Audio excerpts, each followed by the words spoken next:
tourism, new pitches and strategies.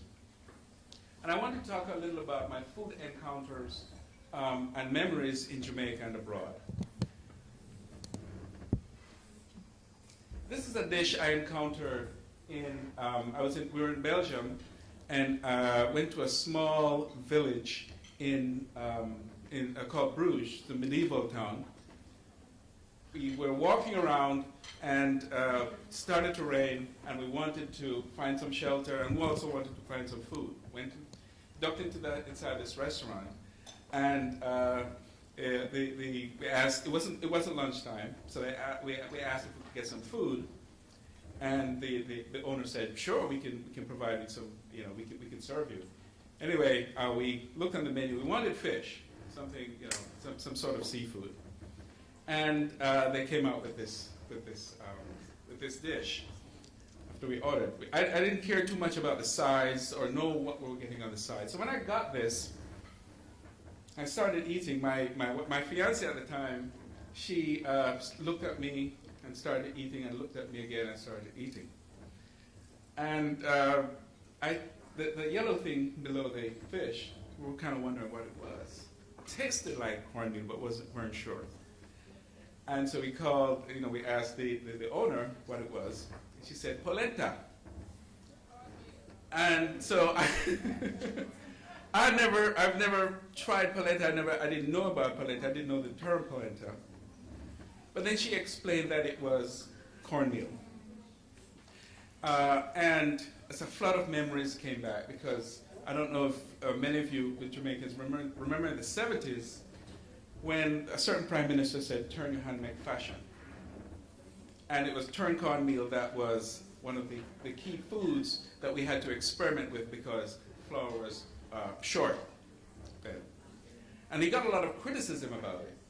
And he got, the cartoons in the paper, but dog food and all of those, things.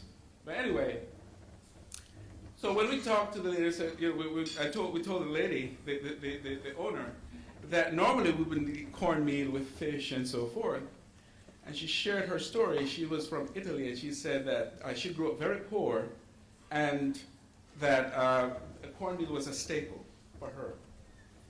And I started to investigate, because I didn't know about this polenta. So I started to investigate more about it and realized that it's actually used or made in many different cultures. So I thought back to what we were trying to do back in the 70s in Jamaica. And that the Prime Minister didn't mean to suggest that we should eat dog food. But apparently, polenta, cornmeal, and whatever it is in Latin American culture, in Asian culture, in African cultures, it's a food of survival. And actually, it's a food of honor. And so that was a pivotal experience in my understanding about what food means to different people. Another experience I had, I was attending college here, I attended Teachers College here, and one of the experience we had in the first year of college was that we had to give up our meal on Good Friday, our lunch, to people from the community. So we started planning weeks in advance as to how we're going to get through the day without lunch. We're getting breakfast, we're getting dinner, but we're just not going to get lunch. And it was a big deal. People were going home, getting food, and so on and so forth. It's a big deal. But when we saw the people coming up the hill, the poor people, the elderly people, and so forth, and to take our meals, it changed us. Because we recognized that food is not just about eating, but food is also about sharing. And so that was a pivotal experience for me. This one was truly an experience. So back in '89, I was in New York. I was getting ready to go to grad school. And one day I was in Queens, and I felt that I wanted some Jamaican food. Because apparently, when you're abroad and you hear Jamaican food, it's a wave of emotion. It kind of overtakes you and so forth. And so anyway, we drove over to Brooklyn, Flatbush area, and went to this restaurant that was open about 7:30 in the morning. And we got something, we ordered breakfast. It looked something like that. But then we said we were going to stay and eat, and we weren't going because he put it in a styrofoam container and so forth. So we were going to stay and eat, and we don't want to leave. He got very mad, very upset. Well, you make me touch you up the plate and this and that, and then, I mean the box and that, that sort of thing. And so we just took our food and kind of just crept out of the place. Apparently, that was not going to be a good experience. But that was quite pivotal for me because that's when I started looking at the Jamaican restaurant as an institution abroad because I'd never encountered anything like that. And so that began a 25-year sort of look at what the Jamaican restaurant abroad does. And I many, many stories about that, but I won't get into all of them. And then this book came out, and I got it. It's a thick book, about almost 600 words. Jamaican food. And that was also a great experience. Barry Hickman, he's at the university now. I didn't realize I would meet, he's still here. Apparently he went away, he came back. And so it's just a wealth of information. And to recognize that people writing about and traveling about and experiencing Jamaican food goes back hundreds of years. Okay? If we look in the old, some of those journals are online, Philosophical Transactions by the British Journal, goes back to the 1600s, 1700s. And so I think that's a book I think should be in high schools and in colleges in Jamaica, in the libraries. And that should be part of social studies. So I want to talk about what food tourism is. And I'm using the definition, and I call it food tourism because that's the definition that the World Tourism Organization uses. There are various terms: culinary tourism, cuisine tourism, gastronomic tourism, and so on and so forth. So I use food because I wanted to be more egalitarian and not feel, well, it's culinary, so it's supposed to be upscale and all of that stuff. It's an experiential trip to a gastronomic region for recreational and entertainment purposes, which includes visits to primary and secondary producers of food, farmers, places like wineries and so forth.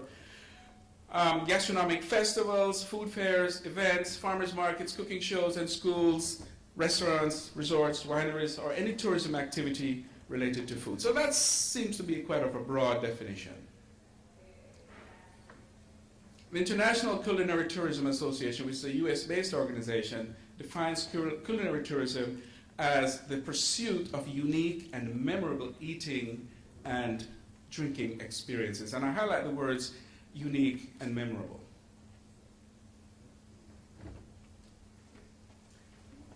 Cuisine at a destination is crucial to the travel experience as food expenses often incur a sizable part of the travel budget. I think sometimes we just take it for granted. We think about airfare and we think about hotel, and then the food kind of comes with the territory. You might go to a local restaurant, you might eat at the hotel. In the case of a lot of resorts in Jamaica, your food is included, all you can eat, and so forth. Okay? But to break it out and make it a special part of the travel experience is important.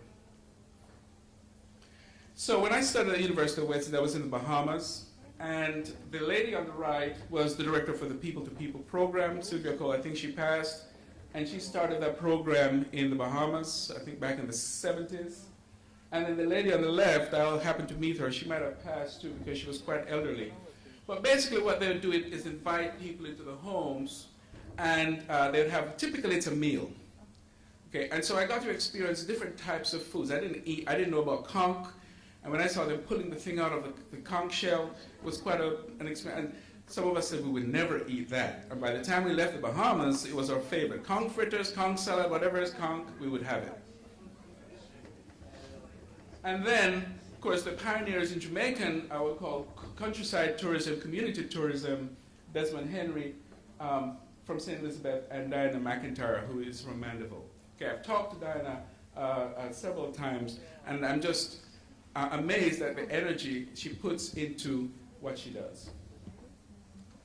And then one of the leaders in what we call the farm dinner or farm to table food tourism is Jake's Hotel. I don't know if any of you have been down to Jake's Hotel, but they get a lot of press about that. and just the sort of food experience that they provide visitors.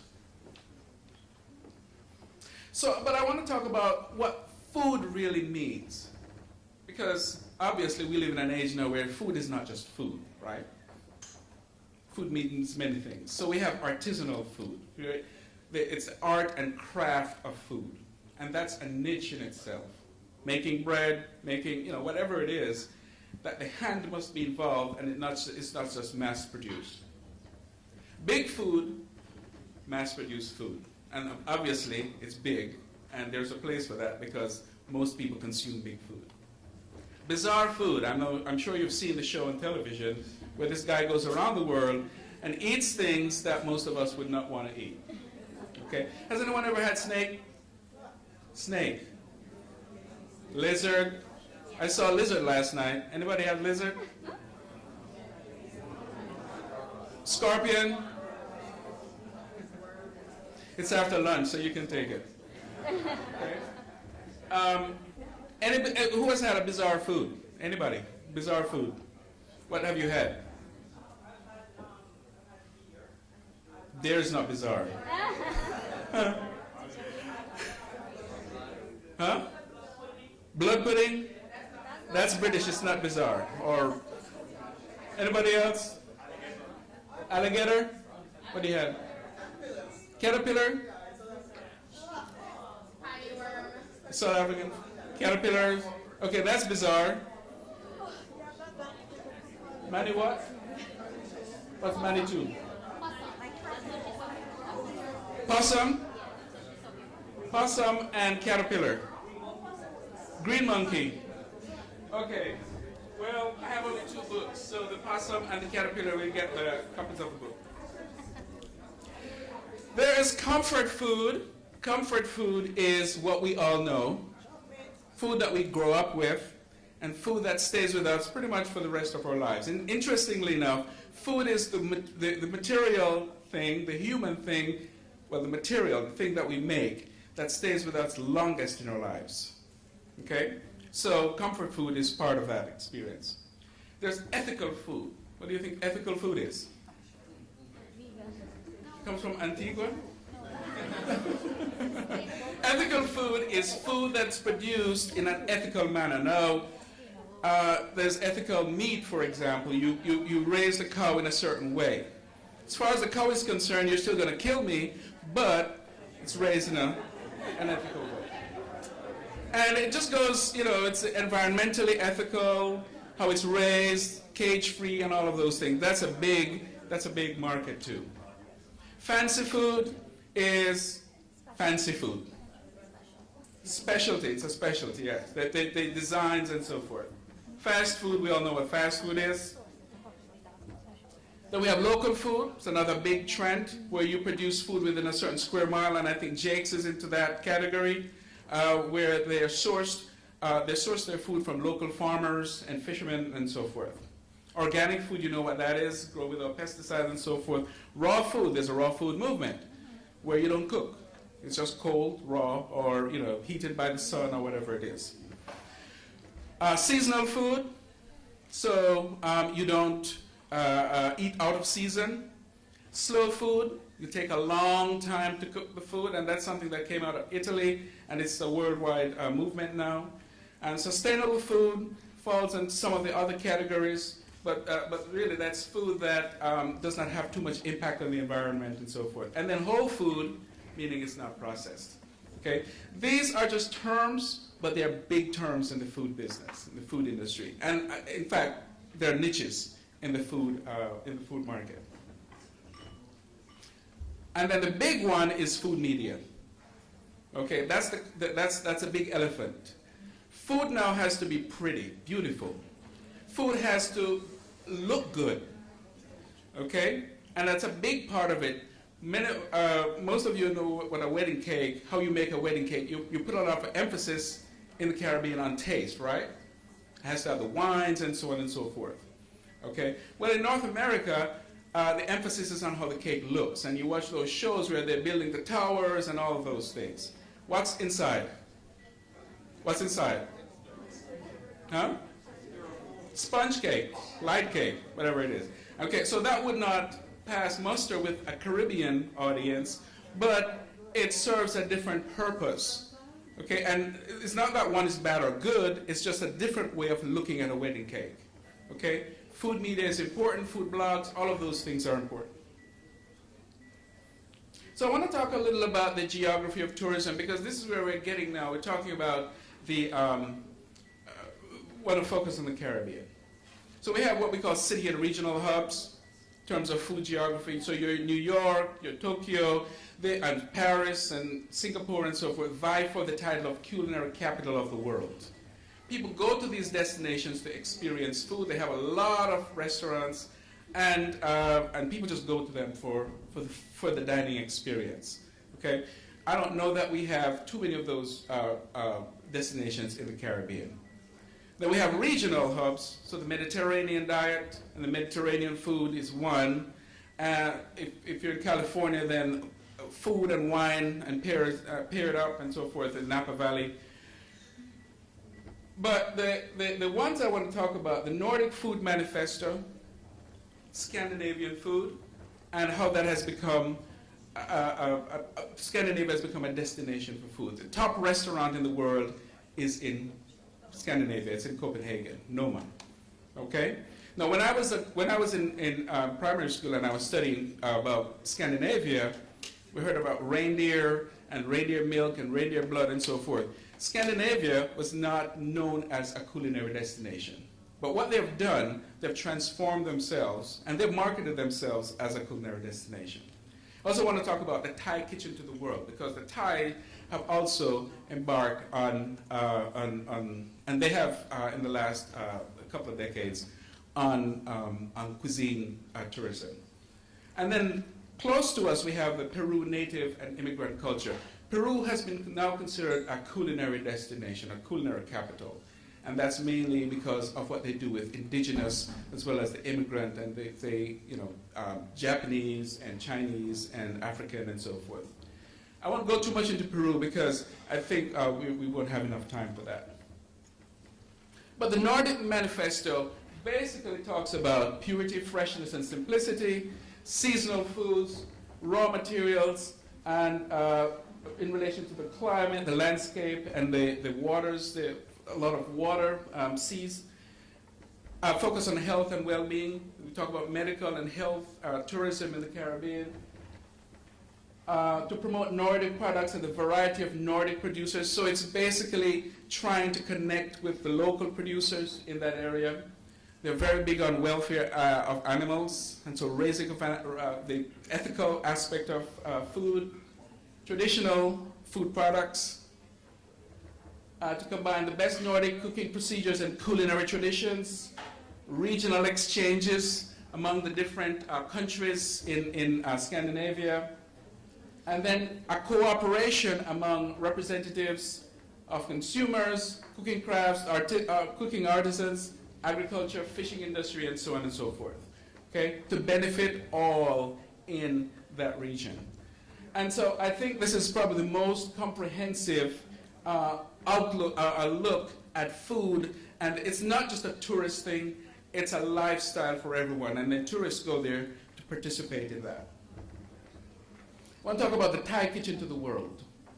And the Thai kitchen to the world, their I guess, manifesto is basically they want to conquer the world in terms of their restaurants, number of restaurants they have. And their goal was to have 20,000 restaurants by 2008. Okay? They wanted to match what the Chinese have done in terms of basically having restaurants in every town and every, a city of certain size. They want to create Thai towns, like Chinatowns, Japantowns, and so forth. And focus on Thai trade, investment, and other relations. Thai cooking and training programs in these different places. Particularly, they started out in Denmark. And they want to work closely with Thai restaurant owners and personnel to create a superior culinary experience. So this gets me to the Jamaican restaurant, or the Caribbean restaurants abroad. It's mainly Jamaican. For some reason, I don't encounter a lot of Caribbean restaurants. Where they're Caribbean, then they might have a dish or two from other Caribbean islands, but it's usually a Jamaican menu for the most part. So Caribbean restaurants have evolved mainly to serve immigrants. They want to become, but now they have to become mainstream because the competition is stiff. Okay? There are a lot of other ethnic groups and, that have become noticeable on the restaurant scene. When I started going to Caribbean restaurants, they're like restaurant, grocery store, food, provisions, and so forth, all in one. Now you can get in supermarkets a lot of these produce and a lot of these packaged items. I was in Kroger supermarket in someplace in Dallas just last week, and they have a whole section called Jamaican, with a lot of Grace products, and a whole section Puerto Rican, a whole section of, I think, Moroccan and so forth. The restaurants, the supermarkets are recognizing that, and they're selling the food a lot less expensive than the Caribbean restaurants. And so the Caribbean restaurants now are really left with selling from the food menu, from the menu. So they have now become mainstream, have to become mainstream because they're competing with restaurants. Other restaurants, sorry. And I think it was Mr. Solomon that said that we ought to view them as outposts, as extensions of the islands, rather than looking at the diaspora coming in or talking about what's going on in the islands. Talk about what the diaspora is doing, because indeed the diaspora needs help in many ways. I think some of the presentations in restaurants and so forth here rival what's done in North America in terms of, and in Canada and other places, in terms of restaurants and food. So that to me is one way of adding to the global value chain. How can you connect with the Caribbean restaurants in the various places where they are? And you know, the traditional places, you're Canada, UK, and the US, but in other places, Japan, China, and mainland Europe.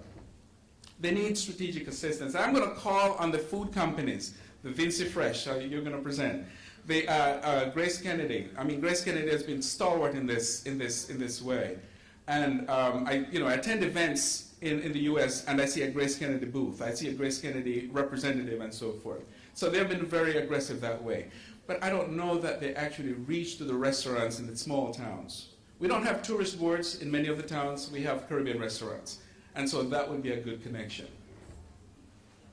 They need a lot of help with redesigning their menus and spaces. You go to a Caribbean restaurant, at least it's shifting, but they all seem to look alike. They all seem to serve from this, I'm going to talk about packaging, okay? They all seem to want to serve all the foods that are available back home. 10 meats, banana, you know, just try to do everything with two people, a mother and a daughter, a mother and a son. That's not sustainable. You don't have to serve everything. I've been in restaurants where I just want to have a taste of Jamaica. So I don't necessarily need to have curry goat. But if I go in and ask for, if it's on the menu and say curry goat, and then, we're not going to run out of curry goat. Okay. Oxtail, the truck not coming until whatever. Okay. And then you go down the list and you realize they have one thing, and then you kind of just, okay, give me the jerk chicken. You know, it's all right. Right? But I've seen that many times. As they go through the menu, they run out of stuff. I mean, it's hard to balance 10 meats on a menu. And so it's not, why not just serve a couple of meats? If it's not available, then they'll move on to something else. Trust me. And then the packaging and service. I wanted to show a picture of that. I think I have it there. Wait. All right. The 3-partition container. I've never bought, and it fit into 3 partition. Especially if you buy fish, the fish hang over the whole container. Okay? And as you can see, this one, okay, the partition doesn't matter. They just kind of put it down. Now, we look at that, and it's delicious. I can tell what's there, and my emotions bubble because I'm looking forward to that. The average non-Jamaican or non-Caribbean person, to them, that might not be appealing. So when we talk about standards, we have to look at how we package and present. Packaging is a big part of it, and packaging goes along with pricing. Okay? Just think of when you order from a Chinese restaurant. I don't know so much about here, but when you order from a Chinese restaurant, you get the little packages. And they can charge you for that because it looks good. And if you buy a little container of sushi, okay, they give you some slices of rice and so forth, charge you $10, okay, but the package looks so good. And so that's part of adding to the value chain. It's not just about food and a lot of food. There's some days you want that, but it's also about how you present the food.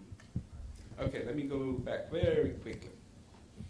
All right, so this is my favorite restaurant. I just happened to be, and that's one of the best restaurants that I have encountered from the Caribbean. It's actually a Jamaican lady. We went to a conference at the same conference we went to, and I had the encounter in Bruges. It's in Antwerp.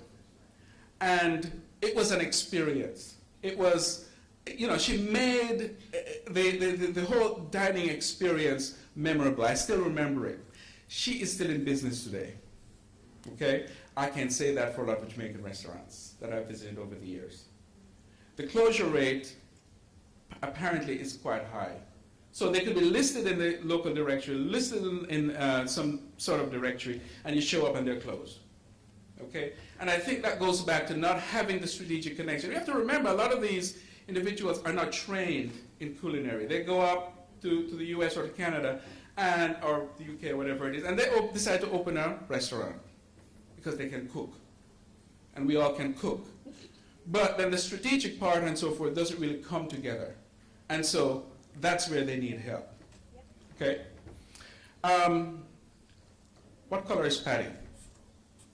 That's a question my daughter asked me. Well, why is the patty yellow? Because they have these dots on them.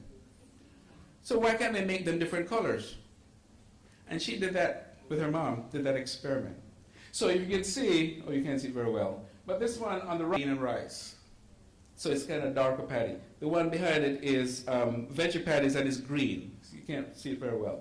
But there's red, because it's red beans and rice. And then the beef patty, it's yellow. And she just asked a question, and I'm wondering, why haven't we done that over the years? Beef patty is yellow and everything else is white. And if it's yellow, then we put the dots on them. Okay? So that's another way of making the food look good. That's basically bulla with some nuts on it. That's $6. Okay? So again, how you present it, how you package it, might make a different impression. Okay? I read about this in the Gleaner, because I get the online Gleaner. Dub Jam is going to be in Covent Gardens in New York. You notice how it's different. They're basically selling jerk and liquor. Okay? Again, they're not trying to sell everything Jamaican or everything Caribbean. They specialize in jerk and rum. That's it. If you want something else, well, there are other places. Okay? They're going to open a patty chain. That's what I read.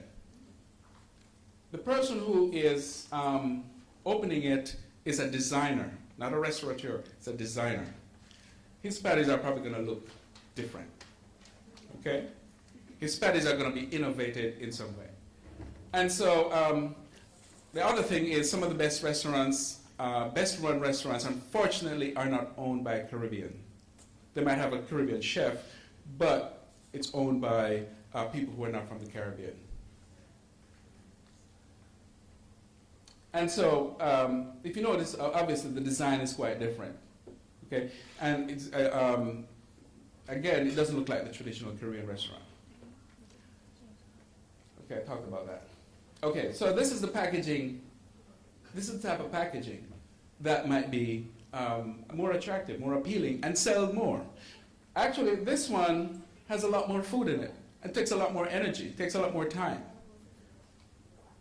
This one could be sold for more. Just a different packaging. Okay? So I think really what we need to do is to engage not only the restaurants abroad, but ourselves in a discourse of innovation. How we talk about food. How we view food. It's not, all of these, and we'll talk about the book. I didn't show you this book.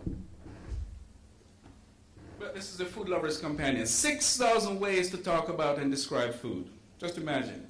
a food lover. And they walk around, some of these people walk around these books. So when you're talking about food, you can't just say it's nice. Okay? You have to be able to be very descriptive. If you're writing a food blog or a food book or whatever it is, you have to use language that's considered more specific, more descriptive, colorful, and so on and so forth. We need to study models and best practices. I think we can learn quite a bit from the Thai model, and I think that directly relates to us and trying the outreach, the outposts, the Jamaican Caribbean restaurants, and some aspects of the Nordic model. We need to embrace value linking opportunities. I was glad to hear when Levi was talking about you don't have to have the factory. You don't have to cook all the food. You can have suppliers. You can have people making patties, and some restaurants actually do that. And outsource part of your production, because I've been into these kitchens and I see them back there just toiling away, 1 pot, 2 pot, 3 pot, 4 pot, and trying to keep up with that, because people are coming in and asking for different things. And then we need to speak the language of possibility. Now this is going to take me to other little direction. But one of the things I heard people talked about was just the educational system and how we process things. And so I gave you some slips, because in my encounters over these years in restaurants, when I offered free advice. It was like my outreach. Since I couldn't be doing it in Jamaica, I'm doing it where I am, okay? And people told me off, just like, go on about your business and that sort of thing. Okay, and this is how I do it. I remember we went to a restaurant, this is just outside of Atlanta, and we sat down, and actually we just got off the road. We just ran into the restaurant. We got off the road to get gas because the traffic was back to back, and then we saw the flag, the Jamaican flag. We said, oh, hungry, all right. So we go into this restaurant, and the lady was from Westmoreland, and so we tried to connect and so on and so forth. Serve us the food. And my daughter went like this. Okay, I tasted the food, and it was hot. Now, I love hot food, but I couldn't do it. So we told the proprietor that, this food is hot. And she said, well, some of the customers complain about it, but we can't cook without pepper,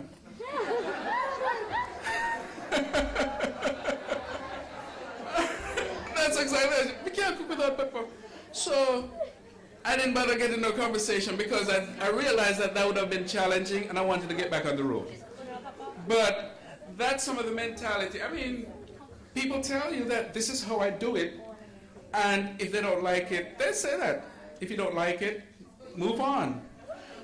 Well, if I move on and I talk about it, you bet a lot of people who move on don't talk about it. They just leave. Okay? And I think that really affects quality and the ability to compete.